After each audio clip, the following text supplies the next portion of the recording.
La clé du mystère sur Fréquence Évasion, histoire insolite, recherche et témoignages. Dans quelques instants, nous serons en compagnie de Christine Calle et nous parlerons de multidimension et d'expansion de conscience. À tout de suite. Réactualisez régulièrement toutes vos applications iPhone et Android sur les sites de Fréquence Évasion Radio et Monte Carlo Azur, fréquenceévasion.com, fréquenceévasion2.com et montecarloazur.com. Fréquence Évasion. Fréquence Évasion. La clé du mystère sur Fréquence Évasion, recherche et témoignages. Christine Calle, bonjour, merci d'être avec nous.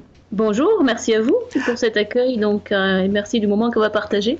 Alors, on peut vous retrouver sur internet christinecalle.com, nous en reparlerons tout à l'heure. Nous allons parler des multidimensions, de l'expansion de conscience. Vous êtes médium, comment se manifeste votre médiumnité? Quel a été votre parcours? Alors mon parcours, tout simplement depuis toute jeune, donc je m'intéressais à des questions, on va dire, d'ordre métaphysique, qu'est-ce que je fais sur Terre ou des choses comme ça, mais j'ai eu une vie, je dirais, assez classique dans une première partie de vie. J'étais expert comptable en libéral avec une centaine de clients, 3 salariés, et puis au fur et à mesure de mon expérience, non pas d'expertise comptable mais de vie, une médiumnité s'est installée, je dirais, au fur et à mesure de souffrances émotionnelles. En fait, j'ai divorcé 2 fois, je me suis retrouvée aussi avec un bébé et le père de mon enfant ne me parlait pas. Je me suis retrouvée donc dans une situation émotionnelle, je dirais difficile pour moi, et à ce moment-là, donc une médiumnité s'est installée. Et plus j'étais dans la souffrance émotionnelle, plus donc cette médiumnité se développait, ce qui était assez difficile pour moi à gérer parce qu'impossible d'en parler, sinon ça se retournait aussi contre moi, difficile aussi d'évoquer ces sujets dans un monde cartésien dans lequel je vivais. En fait, je me suis mise à voir des espèces de mondes parallèles, d'abord donc des personnes qui étaient décédées, donc ça a commencé avec des visions d'êtres donc qui étaient disparus, donc décédés je dirais, et puis également donc au fur et à mesure du temps, donc des mondes parallèles, donc des dimensions différentes, des dimensions parallèles dont on parlera peut-être tout à l'heure. Oui. Alors expérience aussi, donc je dirais de contact avec des personnes après la mort, mais aussi d'expérience avec ma propre fille, c'est-à-dire que pendant ma grossesse, j'avais vraiment la sensation que ma fille me parlait, voire me touchait.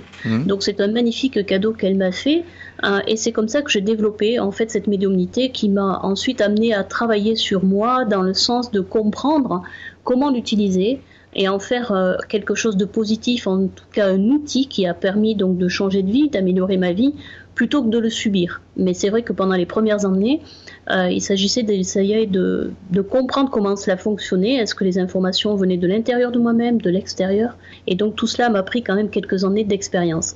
Alors justement au début que cette médiumnité a apparu, comment l'avez-vous gérée ? Alors, tout simplement, j'ai essayé de me documenter par quelques ouvrages, mais je me suis aperçue assez vite que, en écoutant ces voix intérieures qui étaient les miennes, j'étais amenée à méditer, à faire de la méditation. J'ai travaillé beaucoup dans le sens d'aligner mes chakras.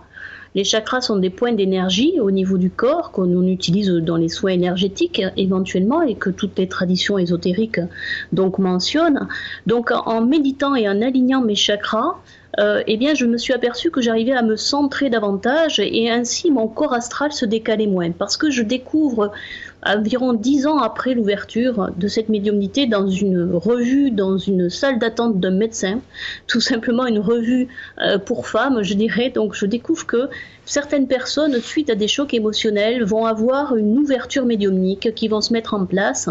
Et effectivement, je comprends plus tard que mon corps astral, nous avons le corps physique, mais nous avons aussi des corps subtils tout autour de ce corps physique, et ce corps astral se décalait comme s'il était de travers, si je puis dire, non plus dans l'axe central, on va dire sur la colonne vertébrale pour simplifier, ça s'appelle le canal de la Shunshuna, mais on va rester simple. Et donc ce corps astral se décalait, ce qui me permettait d'accéder la nuit à des mondes parallèles. Donc pendant des années, j'ai eu une espèce de double vie.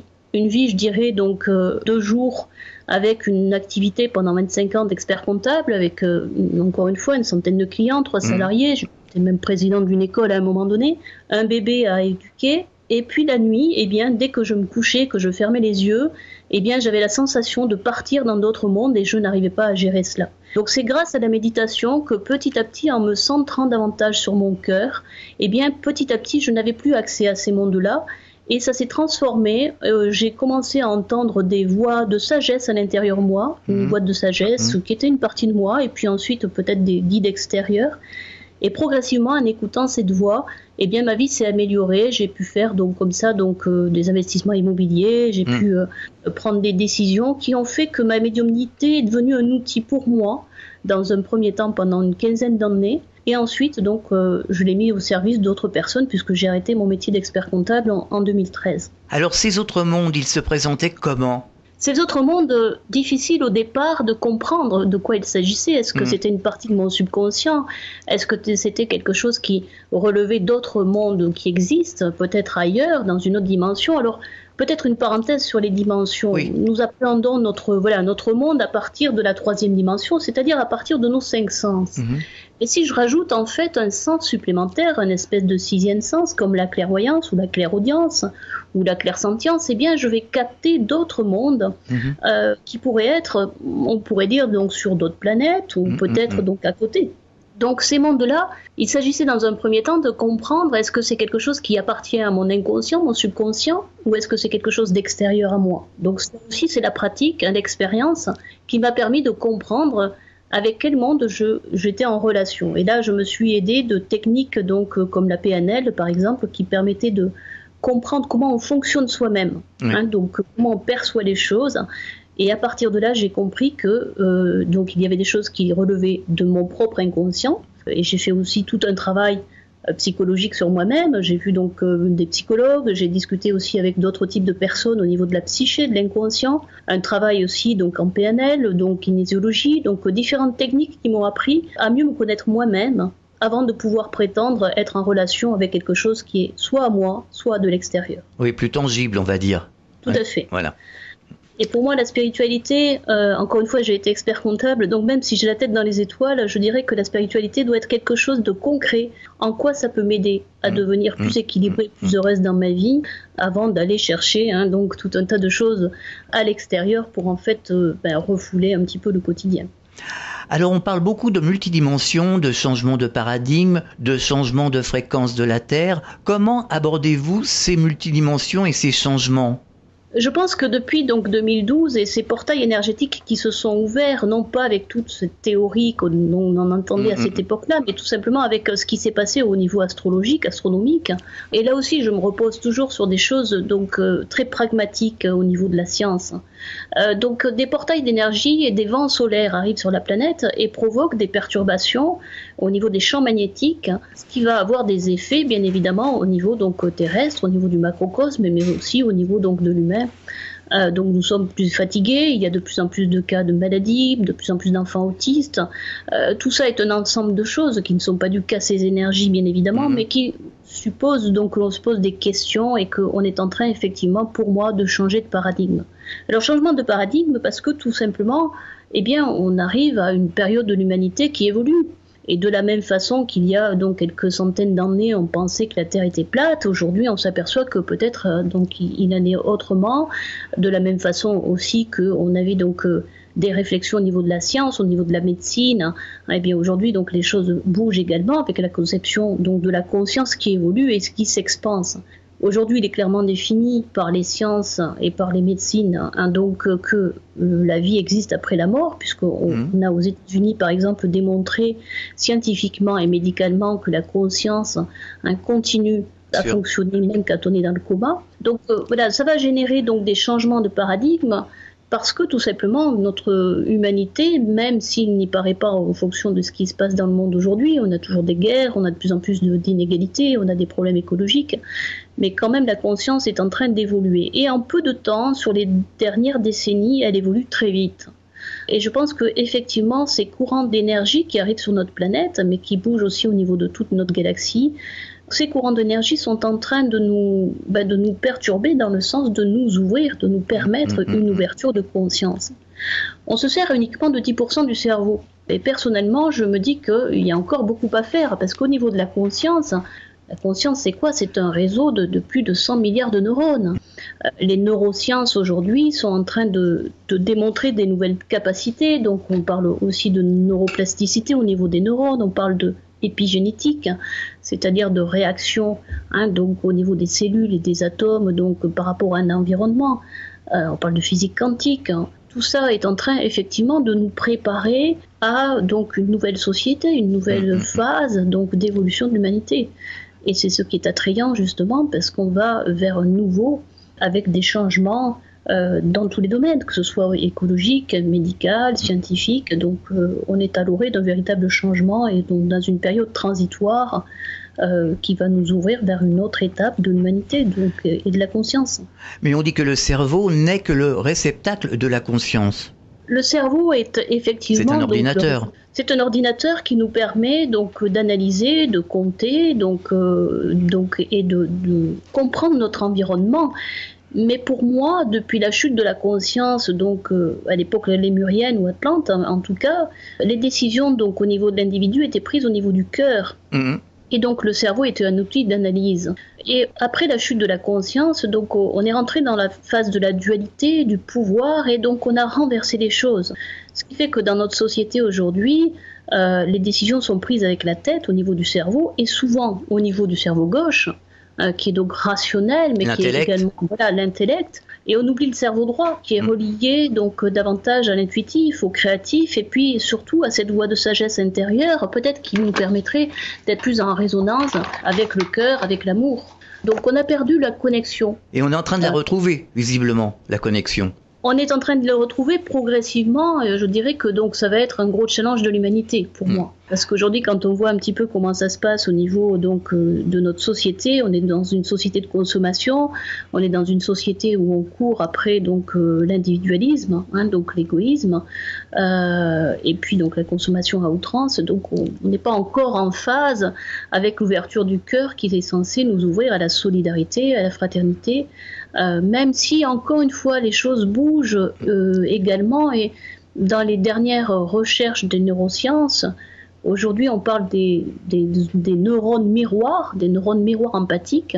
Dans ces nouvelles sciences, avec certains chercheurs comme Joe Dispenza, certains médecins, certains donc professeurs, Harvard ou CNRS ou autres, donc on commence à avoir des nouvelles théories, et ces neurones miroirs sont en train d'être étudiés et nous prouvent que nous serions en connexion les uns avec les autres. Oui. À ce moment-là, on va changer peut-être de paradigme et de se dire, au lieu d'être dans l'individualité, si on commence à s'ouvrir en résonance avec l'autre, on va accéder effectivement à une ouverture de conscience qui va nous amener à cette quatrième dimension, puisqu'on disait tout à l'heure, la troisième dimension est donc appréhendée avec nos 5 sens, la quatrième dimension avec ce fameux 6e sens donc d'ouverture, donc de clairvoyance ou autre, et puis la 5e dimension dans laquelle la planète va donc progressivement rentrer, c'est une connexion donc qui suppose donc une ouverture au niveau du cœur, l'intelligence du cœur, l'intelligence de l'âme, dont on commence à entendre parler maintenant. Oui, bien sûr. Donc là, ces neurones miroirs vont nous donner une aptitude à la solidarité, à la fraternité, qui est la base de civilisation, qui sont dans la 5e dimension. Ce chaos ambiant que l'on vit en ce moment, est-ce que justement c'est pas le fait que les nouvelles énergies arrivent et les anciennes énergies sont en train de disparaître, et ça crée vraiment un bouleversement et un monde chaotique? Oui, on a l'impression de faire le grand écart et d'évoluer, je dirais, dans 2 mondes à la fois. Oui, c'est un gros challenge pour nous, bien sûr, puisqu'un monde est en train de s'écrouler progressivement, le monde de la 3e dimension, le monde de la dualité, du business, donc tout ce qui est encore donc dans l'actualité que l'on voit à la télévision, les guerres, etc. C'est insoutenable de voir qu'encore aujourd'hui, il y a des enfants qui meurent à toutes les secondes, des femmes qui sont violées à chaque minute, et donc et encore des pays qui sont en guerre. Alors que justement, à côté de cela, il y a beaucoup d'initiatives nouvelles, beaucoup de gens qui sont en train de créer des nouvelles théories, des recherches nouvelles sur la médecine quantique, donc sur aussi l'énergie libre. Donc dans quelques années, effectivement, on va se retrouver avec de nouveaux sujets.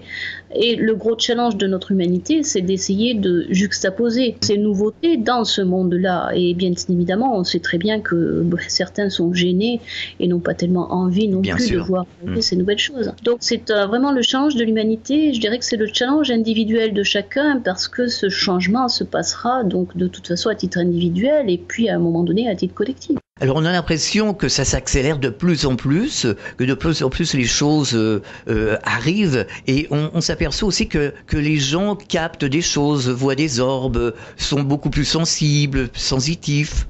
Oui, justement, ces nouvelles fréquences et ces portails énergétiques ont amené la possibilité donc de rentrer, je dirais, dans la stratosphère, dans la noosphère, donc de ces énergies. Ces énergies viennent éthériser, je dirais, notre atmosphère. C'est-à-dire, alors même que la sphère astrale qui entoure la Terre et qui serait un petit peu les zones où vivent les disparus, par exemple, est de plus en plus lourde, elle est quand même plus allégée parce que tout simplement ces vents solaires à travers ces biophotons, ces pluies de photons, viennent amener des courants d'énergie qui viennent donc éthériser la planète, éthériser en tout cas venir toucher l'humain dans son corps éthérique. Alors là aussi encore quelque chose de technique.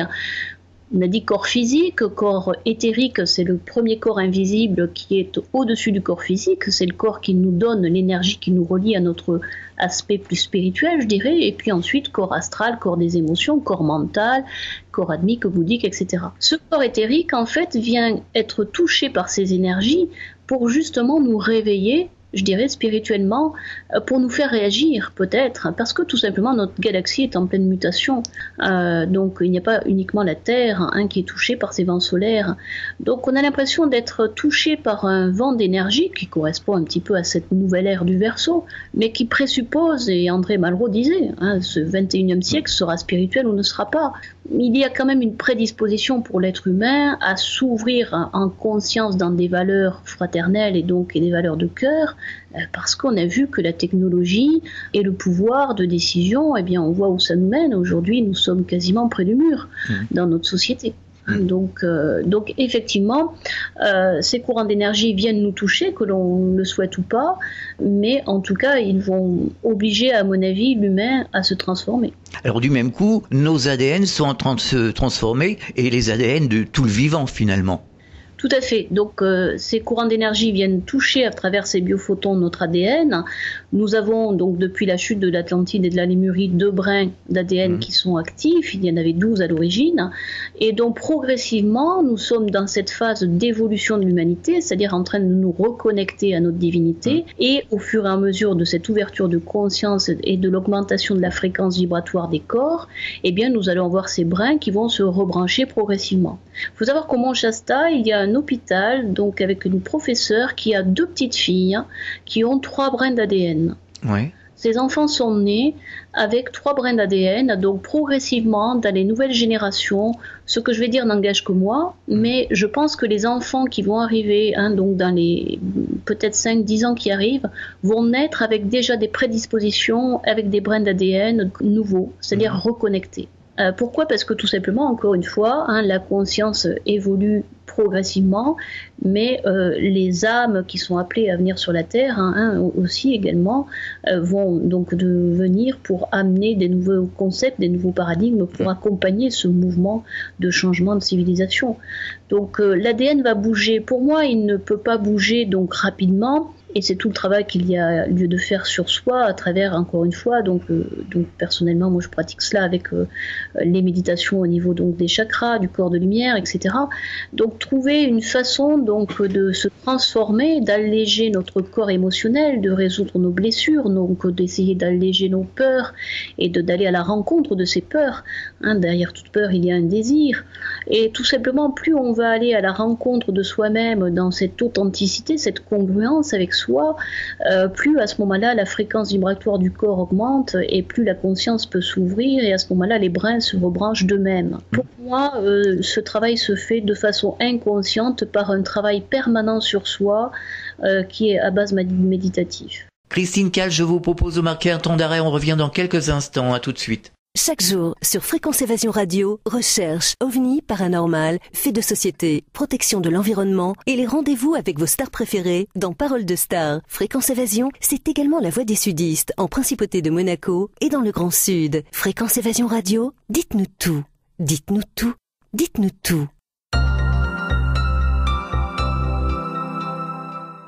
Fréquence Évasion. Fréquence Évasion. La clé du mystère sur Fréquence Évasion, recherche et témoignages. Nous sommes de retour sur Fréquence Évasion, toujours en compagnie de Christine Calle. Nous parlons de multidimension, d'expansion de conscience, de réveil. Comment abordez-vous ce changement au quotidien ? Par justement donc un comportement, un état d'être. Pour moi, la spiritualité, encore une fois, est quelque chose qui doit être incarné, je dirais, dans le quotidien. Si c'est pour tout simplement aller à la messe le dimanche ou dans un temple de temps en temps ou réciter le chapelet, enfin, chacun est libre, j'étais catholique. Bien sûr. C'est juste un exemple. Je veux dire par là que si c'est juste pour prendre donc 1 heure par semaine, c'est une chose qu'on a tous fait dans les ordres par le passé, etc. C'est ce qui nous a structurés. Mais tout simplement avoir la conscience donc dans le quotidien. C'est-à-dire, par exemple, tout simplement, je vis donc chez moi et je me dis le matin j'ai une attitude de gratitude, tout simplement par rapport à la planète, par rapport à la nourriture que je vais manger, donc une caresse par rapport à mon chat ou à mon poney, je dirais tout simplement que ce sont des êtres vivants également, les personnes que je rencontre. Tout simplement aussi leur envoyer de la lumière ou les bénir. Quand je vois quelqu'un qui souffre dans la rue, je vais juste donc me permettre de dire voilà que cette personne soit bénie. Quand je vais faire le plein d'essence, j'ai conscience aussi que le pétrole appartient à la planète et que peut-être il s'agit d'une denrée qui est rare. Je remercie également donc la planète pour tout ce qu'elle m'apporte. Voilà, c'est une conscience dans le quotidien.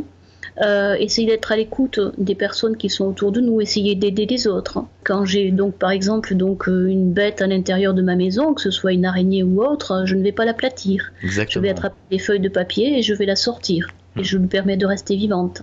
C'est ça pour moi la spiritualité au quotidien. C'est trier les déchets. C'est respecter donc tous les règnes. Voilà ce qui est pour moi la spiritualité au quotidien et voilà comment la conscience peut se développer. Et non pas uniquement par un petit moment tout simplement de recueillement, important bien sûr, mais qui pour moi n'est pas suffisant. Alors, s'aligner avec les bonnes énergies, bien se nourrir, essayer de penser le mieux possible d'une manière positive, c'est important.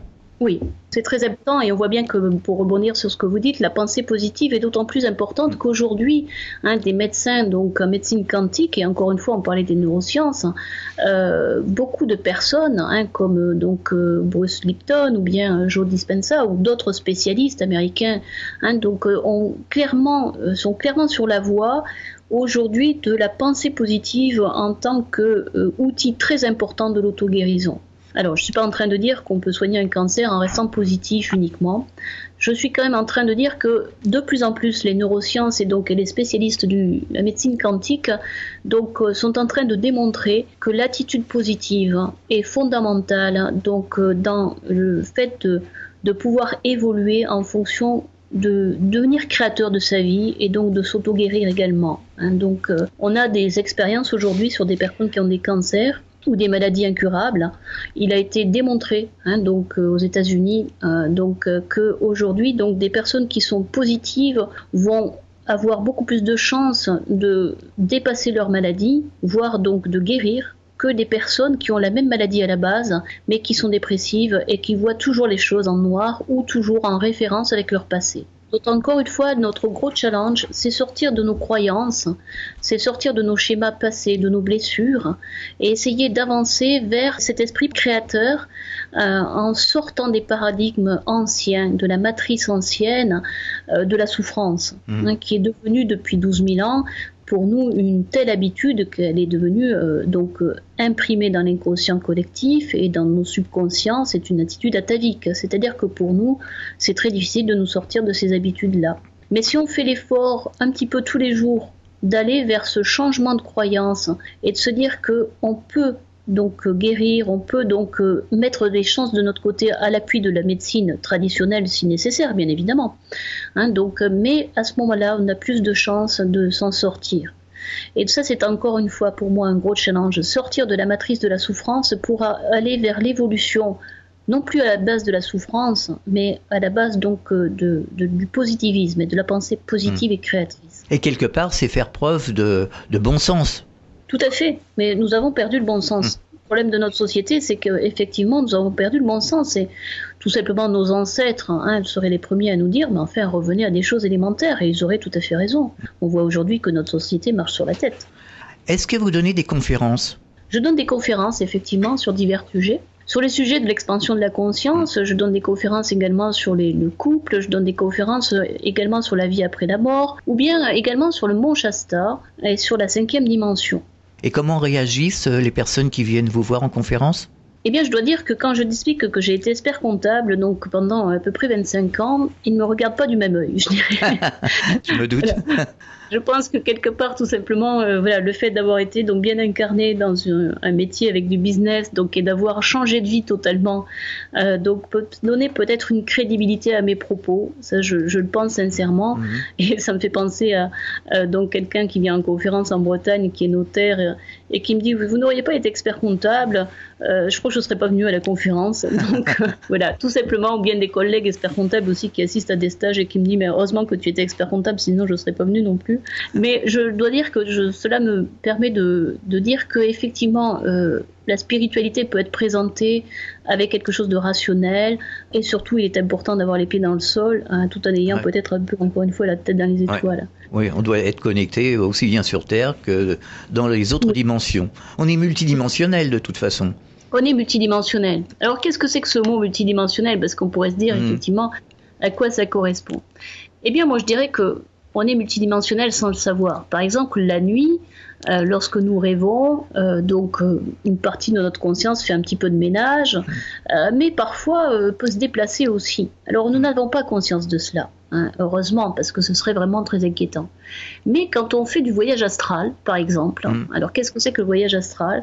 Eh bien tout simplement, donc ce corps astral va se scinder du corps physique durant la nuit, et cela se fait souvent inconsciemment. En tout cas pour moi, ça a démarré il y a 20 ans de façon totalement inconsciente. Donc lorsqu'on va dormir le soir, eh bien une partie de nous-mêmes, bien sûr, va voyager dans d'autres dimensions. On n'en a aucune conscience. La corde d'argent nous relie. Relie le corps physique avec le corps astral ou le corps éthérique en fonction des types de déplacements. Et c'est ce qui nous distingue, ce qui va distinguer la mort, tout simplement, c'est que le jour du décès, tout simplement, cette corde d'argent se rompt. Mais lorsque on rêve la nuit ou qu'on fait du voyage astral, eh bien il y a une partie de nous qui peut aller dans d'autres univers, dans d'autres sphères, parfois même dans la zone astrale où sont les disparus. Oui. Et le matin, on n'a aucune notion de cela, encore une fois, tant mieux. On a l'impression d'avoir fait un voyage, ou on a l'impression d'avoir rêvé. Donc là, dans un premier temps, je dirais que ce voyage astral est un symbole de notre partie multidimensionnelle. Mais encore une fois, cette notion multidimensionnelle de nous-mêmes va se développer de plus en plus avec les événements qui vont arriver sur la planète, ou en tout cas avec l'évolution de la conscience. La loi d'attraction, la synchronicité, télépathie, va se développer de plus en plus dans les mois, dans les années qui arrivent. Ça va bien nous montrer qu'il se passe quelque chose au niveau de notre fonctionnement personnel, et que justement il y a des parties de nous qui peut-être ne sont pas uniquement rattachées qu'à notre corps physique. Ça va être à mon avis toute la découverte des sciences, et puis tout simplement peut-être aussi de la médecine ou de la conscience tout bêtement dans les années qui arrivent. Alors on parlait de rêve à l'instant, moi je fais des rêves par exemple, et quand je me réveille, je me demande si ça s'est passé dans le monde physique ou si c'est vraiment un rêve.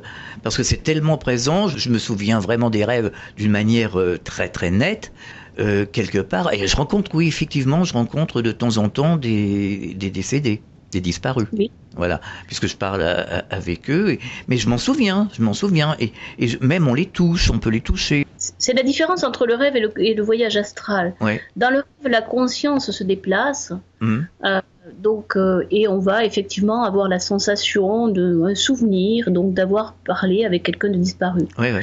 Voyage astral, c'est le corps astral qui va se déplacer, c'est-à-dire qu'on a les sens. On peut avoir la mémoire d'odeur, on peut avoir la mémoire d'avoir touché effectivement quelqu'un, on peut avoir la mémoire d'avoir vu précisément une scène. C'est surtout le ressenti, c'est-à-dire que alors que le corps physique va dormir, je dirais, dans le lit, eh bien on a la sensation d'avoir été dans un autre espace-temps, d'avoir été en contact avec quelqu'un même physiquement. Et c'est très subtil, tout ça est très subtil, mais effectivement, c'est en train de se développer beaucoup. Alors, on peut vous retrouver sur Internet, on en parlait en début d'émission, christinecal.com. Que peut-on trouver sur votre site ? Différentes choses au niveau des informations dont on vient de parler, des vidéos là-dessus, des propositions de stage dont je me suis servi moi-même, encore une fois, pour gérer ma médiumnité et pour changer un peu de vie. On peut trouver aussi une autre partie donc concernant, comme je disais tout à l'heure, le mont Shasta, donc et ce vortex de 5e dimension, m'intéressant particulièrement à ce sujet, c'est-à-dire une évolution de l'humanité qui va aller vers cette notion de 5e dimension. Alors le mont Shasta, c'est une montagne en Californie, volcan donc plus de 4000 mètres de haut, mais c'est surtout un vortex où des énergies particulières nous permettent vraiment de nous connecter à cette partie plus sage, plus sacrée de nous-mêmes.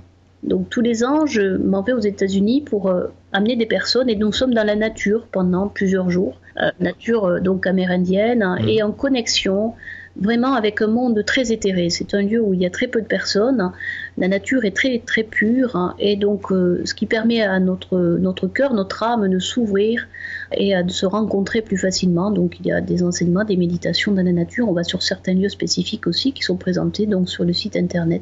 Ce serait peut-être un sujet pour cette émission.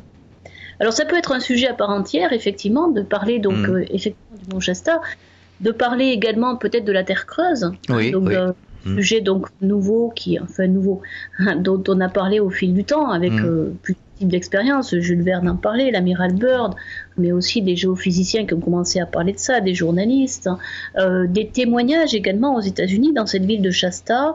Il y a des ouvrages donc, que je suis en train de lire et où je découvre que des personnes ont rencontré des êtres sur le mont Shasta dans les années 70, 3 jeunes qui faisaient des études météorologiques au niveau du volcan, mais aussi dans les années 50 des campeurs qui portent les mêmes témoignages et qui ont rencontré des êtres de plus de 2 mètres de haut avec un faciès un petit peu différent donc des êtres humains classiques et qui tout d'un coup disparaissaient quand ils les voyaient. Alors il y a plusieurs témoignages comme ça, au siècle dernier également, à l'époque de la ruée vers l'or. Voilà, peut-être effectivement une autre forme de vie, plus tournée vers la compassion, vers le cœur, vers une autre forme d'existence, et qui personnellement donc attire ma curiosité, dans le sens, encore une fois, de chercher à développer, à ouvrir la conscience pour aller vers une autre forme de vie compassionnelle et une forme de vie fraternelle. Tout est lié, de toute façon. Oui, je crois. Est-ce que vous auriez un message adressé aux auditeurs ?